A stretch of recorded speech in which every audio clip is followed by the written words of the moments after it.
How to track order on Amazon with tracking ID. Hello everyone, welcome back to our channel, and in this video I'm going to show you how you will be able to track orders on Amazon with tracking ID. So first of all you have to do is just simply open your Amazon account, and after that just click on this profile section and just log into your account. And once you have successfully logged into your account, in order to track the ID, and over here, just simply click on this profile icon again. And over here, you will be able to see the option called Your Orders. Just simply click on it. You just simply need to locate that particular order to which you want to track the ID for, to which you want to track your order using the tracking ID. Just copy that particular ID, and after that, we need to use this particular website which says parcelsapp.com. Just paste your tracking ID over here and click on track parcel. This website works perfectly if you want to track your orders, not just from Amazon, but AliExpress or any other web that works worldwide.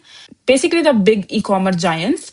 You just simply need to enter your tracking ID over here and click on track package.